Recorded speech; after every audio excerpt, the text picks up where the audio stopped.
4 గంటలు కాదు, 1 సెకనులో మీ ముందుకు. హనుమకొండ ఆర్ట్స్ కళాశాల ఆవరణలో ప్రజాపాలన విజయోత్సవాలలో ప్రసంగించిన సీఎం రేవంత్ రెడ్డి.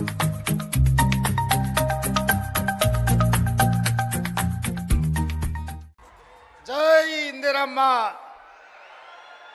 గట్టిగా ఈరోజు శ్రీమతి ఇందిరాగాంధీ గారి జయంతి. వారిని ఒక్కసారి గట్టిగా మనం అందరం స్మరించుకుందాం. జై ఇందిరమ్మ. మిత్రులారా,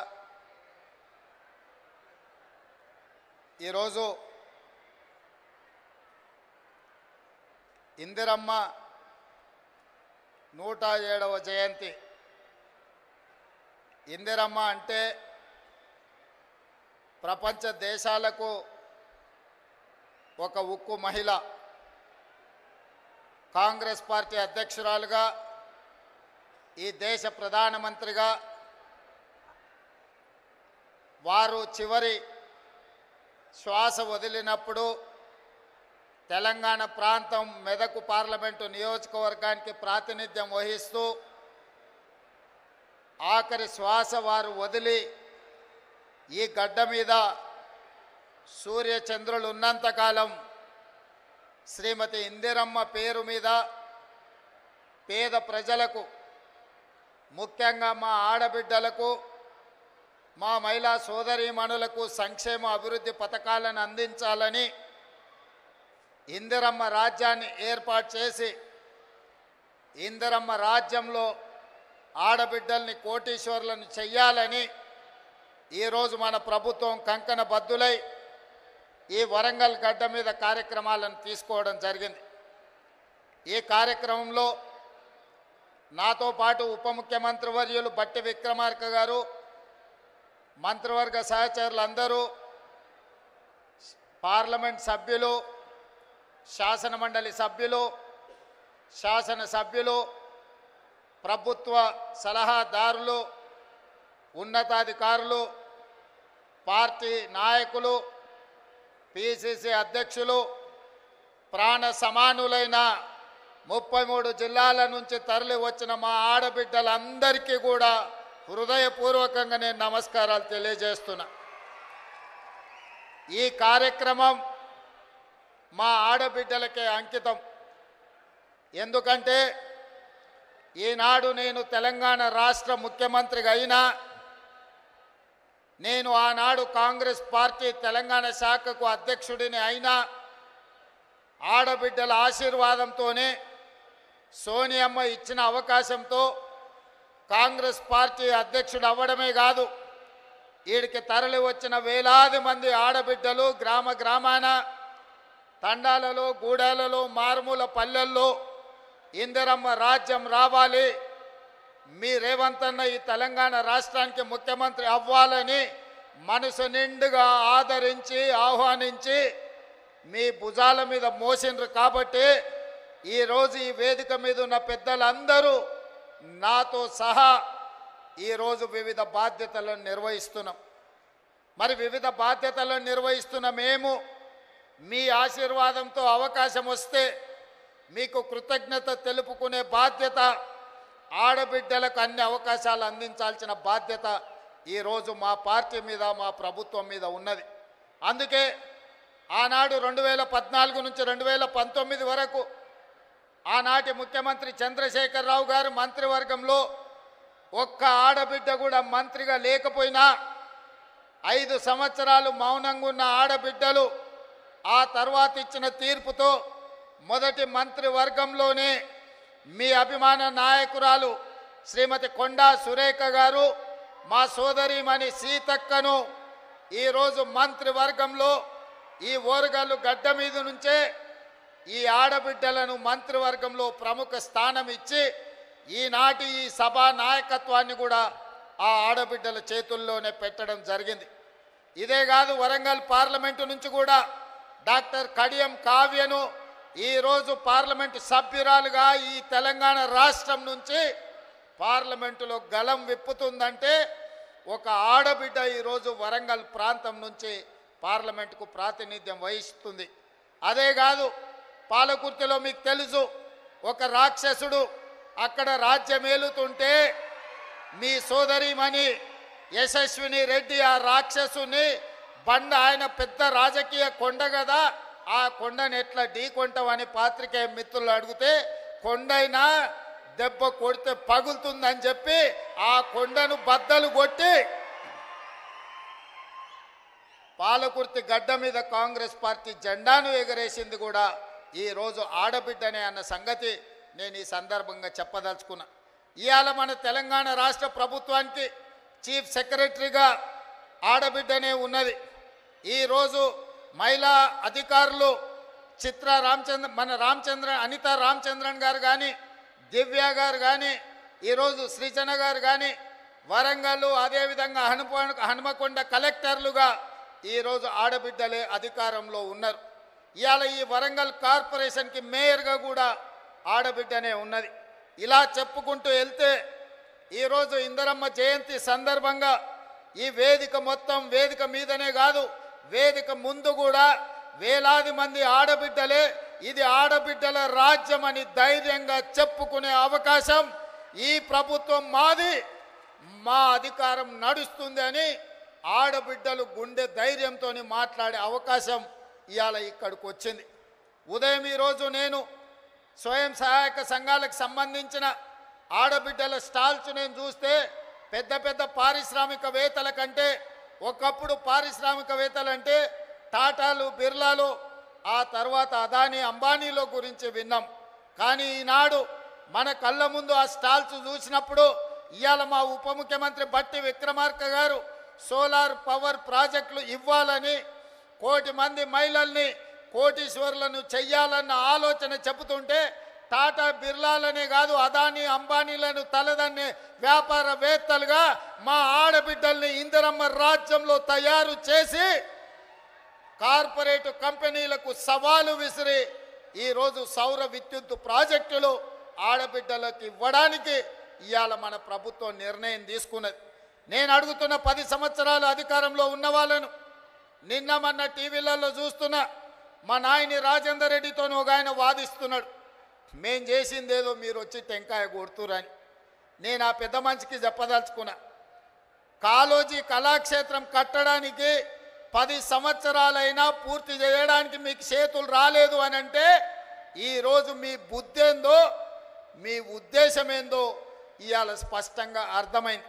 మీ చేతగాని తనం వల్ల మీరు దద్దమ్మలు కాబట్టే కాళోజీ కళాక్షేత్రాన్ని మీరు పూర్తి చేయలేదు కాబట్టే కాళోజీ కళాక్షేత్రాన్ని పూర్తి చేయాలి అని నాయని రాజేందర్ రెడ్డి 50 సార్లు హైదరాబాద్కు వచ్చి సచివాలయంలో కూర్చొని ఇన్ఛార్జ్ మంత్రి శ్రీనివాస్ రెడ్డి గారితో చర్చించి ఈరోజు బట్టి విక్రమార్క గారితో 45 కోట్ల రూపాయలు ఒక్కటే విడతలో విడుదల చేయించి ఈరోజు కాళోజీ కళాక్షేత్రాన్ని మనం పూర్తి చేసుకోవడం జరిగింది. ఇవాళ నేను గుర్తు చేసుకోదలుచుకున్నా, తెలంగాణ పోరాటానికి, తెలంగాణ పౌరుషానికి మారు పేరు, తెలంగాణ కోసం 4 దిశలా తెలంగాణ వాదాన్ని భావవ్యాప్తి చేయడానికి కాళోజీ ఎంతో కృషి చేసిండు. కాళోజీని గుర్తించని ప్రపంచమే లేదు. కాళోజీ కవిత్వం చదవని వాడు అసలు కవేగాడు, అతడికి చదివే రాదు అనుకునే విధంగా కాళోజీ ఒక బలమైన ప్రభావం మన మీద చూపించింది. అలాంటి కాళోజీ కళాక్షేత్రాన్ని 10 సంవత్సరాలైనా ఆనాటి ప్రభుత్వంలో ఉన్న పెద్దలు పూర్తి చేయకపోతే వచ్చిన తర్వాత నా బాధ్యతగా భావించి ఏ కాళోజీ స్ఫూర్తిగా ఇదే ప్రాంగణంలో రైతు సంఘర్షణ సభను ఏర్పాటు చేసి రైతు డిక్లరేషన్ రాహుల్ గాంధీ గారితో చేపించిన తర్వాత తెలంగాణలో కాంగ్రెస్ పార్టీ స్థితిగతులు మారినాయి. అందుకే ఈ కాళోజీ గడ్డ మీద నుంచి ఈ ఓరుగల్లు పోరాటం నుంచి ఈనాడు తెలంగాణ రాష్ట్రంలో ప్రభుత్వం ఏర్పాటు చేసినాం. మరి అలాంటి ఈ గడ్డ మీద కాళోజీ కళాక్షేత్రం వాయిదాలు పడుతూ ఉంటే చూస్తూ ఊరుకుందామా? ఏది ఏమైనా ఎంత ఖర్చైనా కాళోజీ కళాక్షేత్రాన్ని పూర్తి చెయ్యాలన్న పట్టుదలతోటి ఇవాళ కాళోజీ కళాక్షేత్రాన్ని పూర్తి చేసుకొని ఇందిరమ్మ జయంతి నాడు ఈరోజు మనం ప్రారంభించుకున్నాం. మీరు చేయాలన్న ఆలోచన చేయలే. కనీసం చేసిన వాళ్ళను అభినందించడానికి మీ అధినేతలకు ఒకవేళ అభ్యంతరం ఉంటే మీరు నోరు మూసుకొనైనా ఉండండి తప్ప చేసే వాళ్ళ కాళ్ళల్లో కట్టబెట్టాలన్న ఆలోచన చెయ్యకండి. వచ్చేసారి డిపాజిట్లు కూడా దక్కవు అని చెప్పి నేను వాళ్ళకి చెప్పదలుచుకున్నా. అదేవిధంగా మిత్రులారా, ఈ వరంగల్ హైదరాబాద్ ఆనాడు నిజాం రాజులు పాలించినప్పుడు ఈ వరంగల్ సామ్రాజ్యం కాకతీయుల కంచుకోటలు, రాణి రుద్రమ ప్రతాప రుద్రుడు ఒక పక్కన ఈ దేశానికి ఈ ప్రపంచానికే తలమానికమైన ఒక గొప్ప పరిపాలన అందించి కాకతీయులు కట్టిన గొలుసు కట్టు చెరువులు ఇవాళ ప్రపంచానికే ఆదర్శమైన నగరం. ఈ నగరం చారిత్రాత్మకమైన నగరం. ఇక్కడ కట్టిన 1000 స్తంభాల గుడి కావచ్చు, రామప్ప దేవాలయం కావచ్చు, ఇలా చెప్పుకుంటూ పోతే ఇక్కడున్న కోటలు కావచ్చు, ఇక్కడున్న చెరువులు కావచ్చు, ఇక్కడున్న సంస్కృతి ప్రపంచానికి ఆదర్శంగా ఉండే గొప్ప నగరం. అలాంటి నగరం ఉమ్మడి రాష్ట్రంలోనే కాదు, ప్రత్యేక తెలంగాణలో కూడా చంద్రశేఖరరావు గారి చేతిలో మోసపోయి గోసపడుతుంటే ఈ నగరము ఇది పట్టణంగానే నిలిచిపోతే ఈ పట్టణాన్ని గొప్ప నగరంగా చెయ్యాలి. హైదరాబాదు నగరానికి పోటీ నగరంగా ఒక అద్భుతమైన అభివృద్ధి చేయాలని ఆలోచన చేసినాం. పదే పదే మీ ఎమ్మెల్యేలు అటు పెద్దలు కడియం శ్రీహరి గారు, నాయన రాజేందర్ రెడ్డి గారు, అదేవిధంగా కొండా సురేఖమ్మ గారు, ఈ ప్రాంతంలో ఉండే ఎమ్మెల్యేలు అందరూ అన్నా నువ్వేం చేసైనా వరంగల్ పట్టణాన్ని నగరంగా మార్చాలి, ఎయిర్పోర్టు రావాలి, పరిశ్రమలు రావాలి, మా పిల్లలకు ఉద్యోగాలు ఇవ్వాలి, కాకతీయ యూనివర్సిటీ ఉన్న ఓరుగల్లును అభివృద్ధి పదం వైపు మీరు నడిపించాలి అని వాళ్ళు నన్ను నిద్ర పోనీయకుండా తిండి తిననీయకుండా నన్ను ముప్పు తిప్పలు పెట్టారు. సూచన 2-3 సార్లు అడిగి వదిలేస్తారేమో మర్చిపోతారేమో అని, కానీ వాళ్ళు మర్చిపోలే. నిత్యం గుర్తు చేస్తూనే కలిసినప్పుడల్లా కాగితం తెచ్చి ఇచ్చేటోళ్ళు. ఇక ఈ సమస్యకు పరిష్కారం ఈ పనులు చేయాల్సిందే అని నిర్ణయించి మీ ఇన్ఛార్జ్ మినిస్టర్ పొంగులేటి శ్రీనివాసరెడ్డి గారు చెప్పిన మీరు పోయి వరంగల్లో ఉండండి, మాస్టర్ ప్లాన్ను మీరు మొత్తం అనుమతించండి, ఔటర్ రింగ్ రోడ్డును ఏర్పాటు చేయడానికి అంచనాలు వేయండి, ఎయిర్పోర్టు కోసం భూములు సేకరించండి, వరంగల్లో అండర్ గ్రౌండ్ డ్రైనేజ్ను పూర్తి చేయండి. ఎన్ని పనులు చేయాలనో ఈ వరంగల్ పట్టణాన్ని నగరంగా మార్చాలి, హైదరాబాద్తో పోటీ పడాలి, ప్రపంచం దృష్టిలో ఇదొక చారిత్రాత్మకమైన నగరంగా తీర్చిదిద్దాలి అని పొంగులేటి శ్రీనివాసరెడ్డి గారికి ఆదేశాలు ఇస్తే వారు నిద్రపోకుండా రోజుల కొద్ది ఇక్కడ కూర్చొని అధికారులతోని సమీక్షలు చేసి ఇందులో విధానపరమైన నిర్ణయాలు మాత్రమే నేను మా మిత్రుడు బట్టి విక్రమార్క గారు తీసుకున్నాం. కానీ దీని అభివృద్ధి పదం వైపు నడిపించడానికి అవసరమైన సమీక్షలు మీ ఎమ్మెల్యేలు మీ మంత్రుల నేతృత్వంతో ఇన్ఛార్జ్ మినిస్టర్ పొంగులేటి శ్రీనివాసరెడ్డి గారు పూర్తి స్థాయిలో బాధ్యత తీసుకున్నారు. మా వరంగల్ మిత్రులందరినీ కూడా నేను అడుగుతున్నా, మీరు పెద్ద ఎత్తున చప్పట్లు కొట్టి అభినందించండి. ఎందుకంటే మీకోసం ఖమ్మం జిల్లా మీద కూడా దృష్టి పెట్టకుండా వరంగల్ జిల్లా మీద దృష్టి పెట్టి వరంగల్లో పనులు చెయ్యాలి అని కడియం శ్రీహరి గారు కలిసినప్పుడు వారు మాకు ముందు నుంచి చాలా సన్నిహితులు, మీకు తెలుసు. వారి పట్ల నాకున్న గౌరవం కూడా మీకు తెలుసు. వారు నాకు గుర్తు చేసి ఇవన్నీ చేయడం ద్వారా శాశ్వతంగా ప్రజల గుండెల్లో మనం నిలిచిపోతాం, మీ బాధ్యత, నీకు చిన్న వయసులో గొప్ప అవకాశం వచ్చింది, ఆనాడు మాకు అవకాశం వచ్చినా మేము చేయలేకపోయినాం, ఈనాడు మీరు చెయ్యి, మేము అండగా నిలబడతామని కడియం శ్రీహరి గారు నాతో 10 సార్లు మాట్లాడి ఇవాళ 5,500 కోట్లు, దాదాపుగా 6,000 కోట్ల రూపాయలు ఈ వరంగల్ నగరానికి ఇవాళ రాష్ట్ర ప్రభుత్వం మంజూరు చేసిందంటే వాళ్ళందరూ తీవ్రమైన కృషి వల్ల ఈరోజు మీకు దాదాపుగా 6,000 కోట్ల రూపాయలు వచ్చినాయి. అందుకే మిత్రులారా, ఈ వరంగల్ జిల్లా ప్రజలకు, ఈ ఉత్తర తెలంగాణ ప్రజలకు నేను ఒక్క మాట చెప్పదలుచుకున్నా. ఇది 2 శాసనసభ నియోజకవర్గాలకు సంబంధించిన అభివృద్ధి కాదు, మొత్తం ఉత్తర తెలంగాణకు సంబంధించిన ఆదిలాబాద్ కావచ్చు, ఖమ్మం కావచ్చు, కరీంనగర్ కావచ్చు, లేకపోతే వరంగల్ కావచ్చు, సగం నల్గొండ కావచ్చు, ఈ వరంగల్ ప్రాంతమే అత్యంత దగ్గరి ప్రాంతం. ఈడ జాతీయ స్థాయి ఎయిర్పోర్టు రావడం, జాతీయ స్థాయి పరిశ్రమలు రావడం, ఈ నగరంలో అండర్ గ్రౌండ్ డ్రైనేజ్ రావడం, కాకతీయ యూనివర్సిటీని అభివృద్ధి పదం వైపు నడిపిస్తే సగం తెలంగాణ అభివృద్ధి జరిగినట్టే. ఈ వరంగల్ అభివృద్ధి అనేది సగం తెలంగాణకు అభివృద్ధి చేసినట్టే అని భావించి ఈనాడు మా ప్రభుత్వం ఈ బాధ్యత తీసుకున్నది. ఇది పూర్తి చేసే వరకు నేను నిద్రపోను, మా అధికారులను మా మంత్రులను నిద్రపోనియనని మీకు నేను మాట ఇస్తున్నా. ఎందుకంటే నేను నిన్న మన మహారాష్ట్ర ఎన్నికల్లో పోయినా, ఎన్నికల్లో ఎక్కడ పోయినా ఎయిర్పోర్ట్లు ఉన్నాయి. నేను ముంబై పూణేనే అనుకున్నా, కానీ సోలాపూర్ పోయినా, నాందేడ్ పోయినా, ఎక్కడికి పోయినా ప్రతి 100-150 కిలోమీటర్లకు బస్సు డిపోలు ఉన్నట్టు మహారాష్ట్రలో ఎయిర్పోర్టులు ఉన్నాయి. మన పక్కన ఉన్న ఆంధ్రప్రదేశ్లో విజయవాడలో ఉంది, అదేవిధంగా తిరుపతిలో ఉంది, కర్నూలులో కడపలో ఉంది, అదేవిధంగా విశాఖపట్నంలో ఉంది, రాజమండ్రిలో ఉంది. ఆంధ్రప్రదేశ్లో కూడా ఎన్నో ఎయిర్పోర్టులు ఉన్నాయి. ఈ రకంగా ఏ రాష్ట్రం తీసుకున్నా 5, 6, 10 ఎయిర్పోర్టులు ఉంటే తెలంగాణ రాష్ట్రంలో ఒకే ఒక్క ఎయిర్పోర్టు, అది హైదరాబాద్ నగరంలో ఉంది. అందుకే నేను అడుగుతున్నా, ఈ వేదిక మీద నుంచి కేంద్ర ప్రభుత్వాన్ని, ఇక్కడికి వచ్చిన మా తెలంగాణ ప్రజల్ని, మనకెందుకు ఉండకూడదు? హైదరాబాదే కాదు, వరంగల్లో, కొత్తగూడెంలో, అదేవిధంగా రామగుండంలో, ఆదిలాబాద్లో మనం కూడా 4 ఎయిర్పోర్ట్లు కట్టుకొని ప్రపంచంతో పోటీ పడి పెట్టుబడులు తెచ్చి పరిశ్రమలను ముందుకు తీసుకెళ్ళి ఈ తెలంగాణను అభివృద్ధి పదం వైపు నడిపించే బాధ్యత ఇందిరమ్మ రాజ్యంలో ప్రజా ప్రభుత్వం తీసుకుంటుందని చెప్పి నేను ఈ సందర్భంగా చెప్పదలుచుకున్నా. ఎవరైనా ఈ అభివృద్ధిలో కాళ్ళలో కట్టెబెట్టాలి, మేము చేయలేదు కాబట్టి వీళ్ళు కూడా చెయ్యొద్దు అని కుట్రలు కుతంత్రాలు చేస్తే వాళ్ళు ఊచలు లెక్క పెట్టాల్సి వస్తుందని చెప్పి నేను ఈ వేదిక మీద నుంచి స్పష్టంగా చెప్పదలుచుకున్నా. మీరు కుట్రలు చేయొచ్చు, మీరు కుతంత్రాలు చేయొచ్చు, అక్రమంగా సంపాదించిన సంపద పెట్టి కిరాయి మనుషులను దేవచ్చు.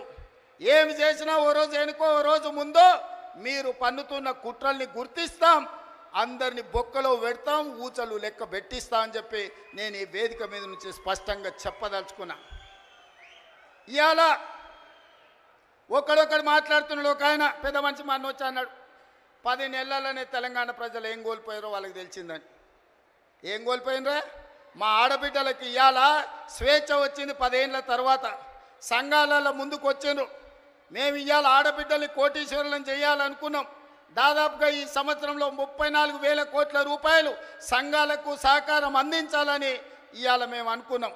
ఆడబిడ్డలకు అదాని అంబానీలకే పరిమితమైన సోలార్ పవర్ ప్రాజెక్టులు ఇవాళ మా ఆడబిడ్డలకు మహిళా సంఘాలకు ఇచ్చి వాళ్ళని పారిశ్రామికవేత్తలను చేసి కోటీశ్వరులను చేయాలనుకున్నాం. ఇవాళ ఇదే కాదు, మా ఆడబిడ్డల అమ్మగారింటికి పోవాలన్నా, దైవ దర్శనానికి పోవాలన్నా ఇంటి ఆయనని అడిగితే దసరాకి అడిగితే దీపావళి అనేటోడు, దీపావళికి అడిగితే సంక్రాంతి అనేటోడు, సంక్రాంతికి అంటే ఉగాది అనేటోడు, ఉగాదికి అడిగితే ఈ సంవత్సరం ఎందుకులే అనేటోడు. కానీ ఇవాళ ఈడ వేలాది మంది మా ఆడబిడ్డలు వచ్చారు. అక్క ఎవరైనా బస్సు ఎక్కితే ఒక్క పైసా ఎవరైనా అడుగుతుర్రా? ఇవాళ ఈ తెలంగాణ రాష్ట్రంలో 1,10,00,000 మంది ఆడబిడ్డలు 3,700 కోట్ల రూపాయలు 11 నెలల మా పొన్నం ప్రభాకర్ గారి మంత్రివర్గంలో ఆడబిడ్డలకు ఉచిత బస్సు ప్రయాణానికి ఖర్చు పెట్టి ఈరోజు మా ఆడబిడ్డలు స్వేచ్ఛగా ఇంటైన పనికి వచ్చే లోప అమ్మగారింటికి పోయి అమ్మని చూసి వెనక్కి వచ్చేటంత వెసులుబాటు ఈరోజు మన ప్రభుత్వంలో వచ్చింది. ఇవాళ అట్లా అదే కాదు, రూపాయి కూడబెడితే మోడీ వచ్చి ఎత్తుకపోతున్నాడు. 12 నూరులు సిలిండర్ అయింది. ఆయనలో సోనియమ్మ ఆడబిడ్డల కట్టెల పొయ్యి కష్టాలు, కన్నీళ్ళ పొగతో ఊపిరితిత్తుల్లో పోయి క్యాన్సర్ వచ్చి చచ్చిపోతుంటే ఆడబిడ్డలకు సిలిండర్ గ్యాస్ పోయి ఇచ్చి 400 రూపాయలకే సోనియమ్మ సిలిండర్ ఇచ్చింది. మోడీ వచ్చి 1200 చేసిండు. మరి ఆడబిడ్డల కష్టాలు చూసి ఇవాళ ఆడబిడ్డలకు 500 రూపాయలకే ఉత్తమ్ కుమార్ రెడ్డి గారి మంత్రివర్గంలో ఆడబిడ్డలకు 500 రూపాయలకి ఇవాళ మనం సిలిండర్ ఇస్తున్నాం. ఈ దేశంలో ఎక్కడైనా 500 రూపాయలకు బీజేపీ ప్రభుత్వం సిలిండర్ ఇస్తుందా? ఒక్కసారి ఆలోచన చేయండి అని నేను అడుగుతున్నా. ఇదే కాదు, నేను కానీ బట్టి గారు కానీ పాదయాత్ర చేసేటప్పుడు చాలామంది పేదలు వచ్చి మీరు వ్యవసాయానికి 24 గంటల ఉచిత విద్యుత్ ఇస్తున్నారు, బాగానే ఉంది, కానీ మాకు భూమి లేదు, మేము ఇంట్లో ఫ్యాన్ వేసుకున్నా, ఫ్రిడ్జ్ పెట్టుకున్నా, టీవీ చూసినా మా కరెంటు బిల్లు పేలిపోతుంది, 2,000 కట్టాల్సి వస్తుందని మా దృష్టికి తెచ్చారు. అందుకే ఆలోచన చేసినాం, సోనియమ్మ అనుమతి తీసుకున్నాం. మల్లికార్జున ఖర్గే గారి ఆదేశాలతోని ఇవాళ ప్రతి పేదవాడి ఇంట్లో 200 యూనిట్లు ఉచితంగా, 50 లక్షల కుటుంబాలకు 200 యూనిట్లు ఉచితంగా కరెంట్ ఇస్తున్న ప్రభుత్వం ఈ దేశంలోనే తెలంగాణ రాష్ట్రంలో ఉందన్న సంగతి ఇవాళ నేను చెప్పదలుచుకున్నా. ఆ పైసలు కూడా మా ఆడబిడ్డలకు మిగులుతున్నాయి. మా అక్కలందరికీ తెలుసు, ఇంటాయన చేతిలో నగదు ఉంటే బెల్ట్ షాప్ పోతాయి, మా ఆడబిడ్డల దగ్గర నగదు ఉంటే పిల్లలు బడిపోతారు. అవునా అక్క? ముందలంతా మా వాళ్ళు కూర్చున్నారా, వెనకాల అక్కల్ని అడగకుండా మీరంతా అడ్డం కూర్చుంటే ఎట్లనే? ఇవాళ నగదు ఇంటాయన చేతులుంటే ఊర్లో మంచినీళ్ళు దొరికినా దొరకకపోయినా కేసీఆర్ తెలిసిన బెల్ట్ షాప్ దగ్గర పోతుంది ఆ నగదు. కానీ మన ప్రభుత్వంలో కరెంటు బిల్లులతో మిగిలిన నగదు, అదేవిధంగా సిలిండర్లు మిగిలిన నగదు, ఈరోజు సంఘాలకు నగదు జీరో వడ్డీతో ఇచ్చిన నగదు మా ఆడబిడ్డల దగ్గరుంటే మా ఆడబిడ్డల నగదుతోని తమ బిడ్డల్ని బడికి పంపించి ప్రయోజకుల్ని చేస్తుండ్రు. ఇవాళ వాళ్ళ చేతిలో వెసులుబాటు ఉండాలి, ఆడబిడ్డ చేతిలో పెత్తనం ఉండాలి అని ఇవాళ మేము కోరుకుంటున్నాం. కేసీఆర్ ఏమో ఆడబిడ్డలకు పెత్తనం వస్తే తాగుబోతోళ్ళు ఉండరు, తాగుబోతోళ్ళు లేకపోతే ఆయన సంఘాన్ని కోల్పోతా అని ఆయన అనుకుంటున్నాడు. ఎందుకంటే ఈ రాష్ట్రంలో తాగుబోతుల సంఘానికి ఏకగ్రీవ అధ్యక్షుడు ఎవడని ఉన్నాడా అంటే ఆయన కేసీఆర్. ఈ వేదిక మీద నిఖత్ జరీన్ ఉన్నది, ఆ అమ్మాయి బాక్సింగ్కు ఛాంపియన్. ఈషా సింగ్ ఉన్నది, ఆ అమ్మాయి స్పోర్ట్స్కు ఛాంపియన్. అదేవిధంగా దీప్తి అని వరంగల్ నుంచి పారామెడికల్లో కాంస్య పథకం తెస్తే ఈరోజు ప్రభుత్వ ఉద్యోగం ఇచ్చినాం. వాళ్ళందరూ క్రీడలకు, సానియా మిర్జా టెన్నిస్కు బ్రాండ్ అంబాసిడర్. ఇట్లా చెప్పుకుంటూ పోతే ఒక్కొక్కరు ఒక బ్రాండ్కు అంబాసిడర్లు. కానీ మన కేసీఆర్ దేనికి బ్రాండ్కి అంబాసిడర్ అయ్యా? ఫుల్కో ఆఫ్కో బ్రాండ్ అంబాసిడర్ ఆయన. అందుకే ఈ రాష్ట్రాన్ని మొత్తం ఒక తాగుబోతుల సమూహంగా మార్చి ఊర్లో బెల్ట్ షాపులు తెచ్చి మందులని మనుషుల్ని మందులో మత్తులో ముంచి ఆలోచన చెయ్యకుండా చేసి అధికారంలో కూర్చోవాలి అనుకున్నాడు. కానీ తెలివిగల తెలంగాణ ప్రజలు తేరుకున్నారు, దిమ్మ తిరిగే జవాబు ఇచ్చిండ్రు. ఇవాళ ఆయన అంటున్నాడు ఏం కోల్పోయినరో తెలిసిందని. ఏం కోల్పోలేదు కేసీఆర్ గారు, మీరు ఆ ఫామ్ హౌజుల్నే ఉండండి, కావాలంటే వైన్ షాప్ ఆయనకు చెప్తా, కావాల్సినప్పుడల్లా సీసాలు నీకు అందిస్తూనే ఉంటాడు. ఆ బిల్లు కూడా నువ్వు కట్టకు, మా వాళ్ళు కడతారు, మా పిల్లలు కడతారు. నీ ఇంట్లో 4 పదవులు కోల్పోయారు తప్ప తెలంగాణ సమాజం ఏం కోల్పోలే. నీ నౌకరి పోతే తెలంగాణ నిరుద్యోగ యువకులకు, నీ తండ్రి కొడుకుల నౌకరి ఊడగొడితే తెలంగాణ నిరుద్యోగ యువకులకు 10 నెలల 50,000 ఉద్యోగాలు ఇచ్చిన ప్రభుత్వం ఈ దేశంలో ఏదైనా ఉంది అంటే అది ఇందిరమ్మ ప్రభుత్వం. ఆ ఇందిరమ్మ ప్రభుత్వంలో 50,000 ప్రభుత్వ ఉద్యోగాలు ఇచ్చిన ఘనత నా మంత్రివర్గ సహచరులదని నేను ఈ వేదిక మీద నుంచి గర్వంగా నేను చెప్పదలుచుకున్నా. అదేవిధంగా ఇవాళ నీ కొడుకు నీది నౌకరి ఊడగొడితే ఇవాళ 23 లక్షల రైతు కుటుంబాలకు 25 రోజుల్లో మా బట్టి గారి చేతుల మీద 18,000 కోట్ల రూపాయల రైతు రుణమాఫీ చేసిన రాష్ట్రం ఈ దేశంలో ఉందంటే అది నా తెలంగాణ, నా ప్రభుత్వం, నా సహచర మంత్రివర్గ సభ్యుల సహకారంతో రైతులకు ఈరోజు 18,000 కోట్ల రూపాయల రుణమాఫీ చేసినాం. ఇంకా కొంతమందికి రావాలి, నాకు తెలుసు. అక్కడక్కడ ఇంకా కొంతమందికి తప్పులతోనో ఖాతాల నెంబర్లు సరిగ్గా లేకనో చిన్న కారణాల చేత ఇంకా కొంచెం బకాయి ఉంది. 100% ఈ వేదిక మీద నుంచి ఆనాడు భద్రకాళి సాక్షిగా ఈ వరంగల్ గడ్డ మీద నుంచి చెప్పిన 15 ఆగస్టు లోపల 2 లక్షల రుణమాఫీ చేస్తా అన్నా, సమ్మక్క సారలమ్మ సాక్షిగా చెప్పిన 18,000 కోట్ల రూపాయలు భద్రకాళి సాక్షిగా, సమ్మక్క సారలక్క సాక్షిగా 15 ఆగస్టు లోపల రైతుల ఖాతాలు వేసిన. ఇవాళ కూడా నేను మాట ఇస్తున్నా, ఈ వరంగల్ గడ్డ మీద నుంచి మాట ఇస్తే తల తెగిపడ్డా మడమ తిప్పకుండా ముందు నిలబడే లక్షణమున్న కాంగ్రెస్ పార్టీ కార్యకర్తను అందరి రైతులకు రుణమాఫీ చేసే బాధ్యత నాది. మీ ఖాతాలు సవరించుకోండి, మీ ఖాతాలలో ఉన్న తప్పులను సరిదిద్దుకోండి. మీ అందరికీ రుణమాఫీ చేసే బాధ్యత మా ప్రభుత్వం తీసుకుంటుంది. ఎవడో తప్పుడు మాటలు చెప్తే నమ్మకండి, మీకు అండగా నిలబడతా. 10 ఏళ్లలో వాళ్ళు చెయ్యండి, 1,00,000 రూపాయలు చేస్తామని 10 ఏళ్లలో 4 విడతలని ఎవరికి చేసిండ్రో అసెంబ్లీలో చర్చ పెడదాం. రమ్మను బిల్లారంగా ఎవరు వస్తారో చర్చకు.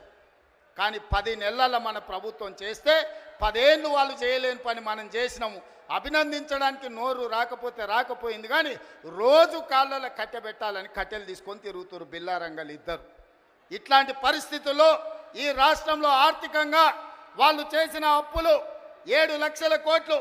ఇవాళ ఈ రాష్ట్రంలో ప్రతి నెల వస్తున్న ఆదాయం, పాత్రికేయ మిత్రులారా రాసుకోండి, ప్రతి నెల ఈరోజు తెలంగాణ రాష్ట్రంలో వస్తున్న ఆదాయం 18,500 కోట్లు. ఈ 18,500 కోట్లల్లో 6,500 కోట్లు దాదాపుగా ప్రభుత్వ ఉద్యోగులకు జీతాలు పెన్షన్ల కింద పోతున్నాయి. ఇంకొక 6,500 కోట్లు కేసీఆర్ చేసిన 7 లక్షల కోట్లకు అప్పు మిత్తి కింద కట్టడానికి పోతున్నాయి.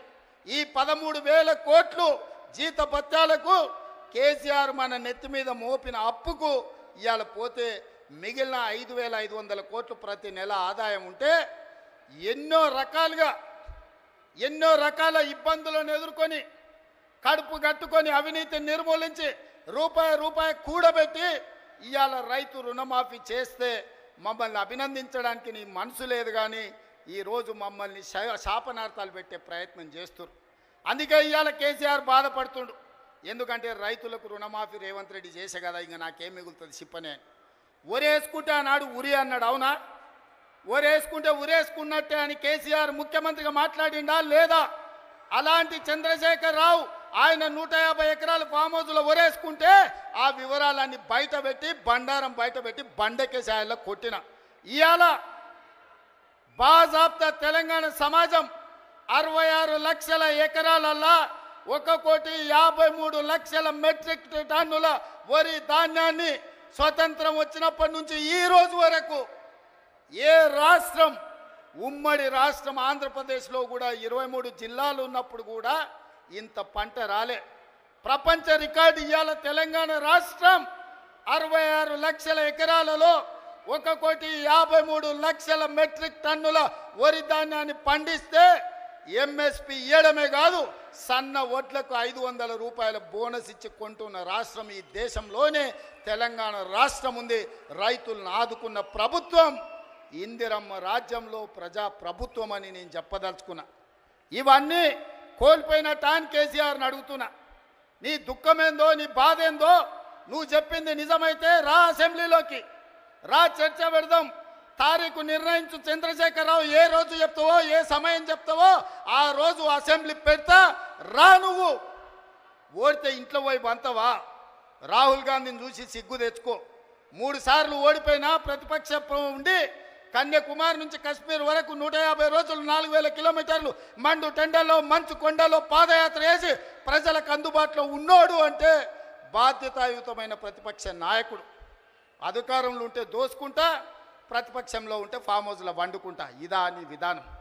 నిజంగానే ప్రజలు కష్టాలలో ఉంటే ఫామ్ హౌస్లో గాడిది పండ్లు దొమ్ముతున్నావా? రా, ప్రజల్లోకి వచ్చి మాట్లాడు.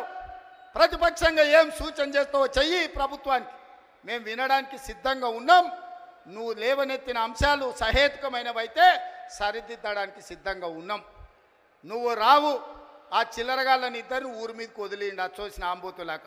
ఊర్లలో దేవుళ్ళకి వదులుతారుగా దున్నపోతులని తెలుసు కదా, అది 7 చేనుల మేసి వచ్చినా ఏమనం. దేవరకు వదులుతాం కదా అచ్చోసిన వాటిని, దేవరకు వదిలే ఓ రోజు బలి ఇస్తారు. ఆ ఇద్దరిని అచ్చోసిన వాళ్ళలాక ఊరి మీదకి వదిలి ఈరోజు ఏది పడితే అది మాట్లాడుతున్నారు. ఏమన్నా అర్థం పర్థం ఉందా? ఒక్కసారి ఆలోచన చేయండి మిత్రులారా. ఇంకా ఆ పక్కన లావు మనగాళ్ళు లడాయిపోతే వెనకాల 3 నూకుడు మనగాళ్ళంట. ఆయన కిషన్ రెడ్డి అనట, ఆయన ఇంకొక ఆయన ఉన్నాడు. కేటీఆర్ ముందు రోజు మాట్లాడతాడు, రెండో రోజు కిషన్ రెడ్డి మాట్లాడతాడు. మనం గుజరాత్లో Sabarmati river development front Modi గారు అభివృద్ధి చేస్తే సప్పట్లు కొడతాడు. మా మోడీ చూడు గుజరాత్లో గొప్పగా చేసిండని. కానీ అదే Musi river development front Hyderabad నగరంలో ప్రపంచానికి ఆదర్శంగా ఉండేట్టుగా మనం చేద్దామంటే వద్దు, నేను అడ్డం పడుకుంటా అంటాడు. నేనన్నా నువ్వు మోడీ గులాంవా, గుజరాత్ గులాంవా, ఎందుకు అడ్డం పడుతున్నావని. సిగ్గు లేకుంటే నేను మోడీ గులాంని అంటుండు. ఆయన నన్ను అంటుండు సోనియమ్మకు నువ్వు గులాంవా అని. నేను ఒక్క మాట ఈ వేదిక మీద నుంచి స్పష్టంగా చెప్పదలుచుకున్నా. 60 ఏళ్ళ ఆకాంక్ష, 1200 మంది బిడ్డల ఆత్మ బలిదానాలు జరిగిన తెలంగాణ రాష్ట్రం రాకపోతే, కన్న తల్లిగా గొప్ప మనసుతో ఆంధ్రప్రదేశ్లో పార్టీ చచ్చిపోయినా ఈ తెలంగాణ రాష్ట్రాన్ని ఇచ్చిన సోనియమ్మ మా అమ్మ, సోనియమ్మ మా అమ్మ, మా 4 కోట్ల తెలంగాణ బిడ్డలకు కన్న తల్లి. ఆమెకు ఊడిగం కాదు, ఆమె కాళ్ళు గడిగి ఆ నీళ్లు నెత్తి మీద చల్లుకున్నా అది తక్కువనే అవుతుంది. కిషన్ రెడ్డి, ఇప్పటికైనా నీ పాపాలు కడుక్కోవడానికి రా. సోనియమ్మ కాళ్ళు గడిగి మన ఇద్దరం నెత్తి మీద చల్లుకుంటే మోడీకి ఊడిగం చేసినందుకు కొంతైనా నీకు ప్రక్షాళన జరుగుద్ది అంటున్నా. పార్లమెంటులో నిటారుగా నిలబడి ఈ దేశ ప్రధానమంత్రి నరేంద్ర మోడీ తెలంగాణ రాష్ట్రాన్ని సోనియమ్మ పార్లమెంటు తలుపులు బంద్ చేసి దుర్మార్గమైన పని చేసి తల్లిని చంపి పిల్లని బతికించింది. తెలంగాణ రాష్ట్ర ఏర్పాటునే అపహాస్యం చేసిన నరేంద్ర మోడీ తెలంగాణ ద్రోహి. అలాంటి తెలంగాణ ద్రోహికి నువ్వు బానిసవై గులామువై నువ్వు గుజరాత్ పోతే నువ్వు గుజరాత్ పోయి గాడిదలను కాసుకో కిషన్ రెడ్డి. ఈ తెలంగాణలో ఒక్క నిమిషం కూడా నీకు ఉండడానికి అర్హత లేదని నేను చెప్పదలుచుకున్నా. ఇన్ని రోజులు నువ్వు అంటే గౌరవ మర్యాద ఉండే, అందుకే మాట్లాడేటప్పుడు ఆచితూచి మాట్లాడేటోని కిషన్ రెడ్డి గురించి. కానీ కిషన్ రెడ్డి మీద ఉన్న గౌరవం నాకు 100% పోయింది.